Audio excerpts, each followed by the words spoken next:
Toutes les formes ont leur propre dimension que nous devons respecter. Il ne faut pas oublier que ces choses appartiennent à un univers dont nous ne devons pas briser l'harmonie.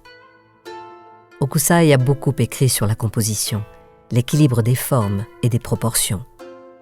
Son inventivité et son talent ont joué un rôle important dans le développement de l'estampe de paysage au XIXe siècle.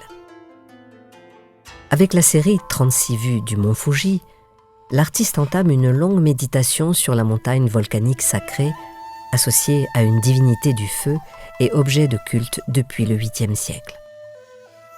Il révèle la nature profonde et métaphysique de ce lieu qui fait l'objet de nombreux pèlerinages et occupe une place essentielle dans la spiritualité bouddhique japonaise. Travaillant les angles, l'atmosphère et la lumière, l'artiste joue dans chacune de ses estampes sur le rythme des lignes pour créer de la profondeur. Ici, il conduit notre regard depuis le relief du premier plan sur la droite jusqu'à la montagne enneigée, grâce aux arbres d'un vert sombre dont les volutes se prolongent dans celles des nuages. Son sommet blanc se détache nettement du ciel bleu posé ici en dégradé.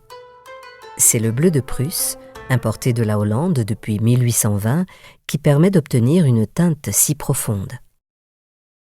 La composition claire, ponctuée par le bleu et le vert, deux couleurs froides, souligne à merveille la rudesse de ce petit matin d'hiver. Observez la lisière de la forêt. En partie cachée par le mont du premier plan, voici un petit village au toit de paille. Comme toujours, Hokusai accorde une place à l'homme, si petite soit-elle, dans l'immensité des paysages majestueux.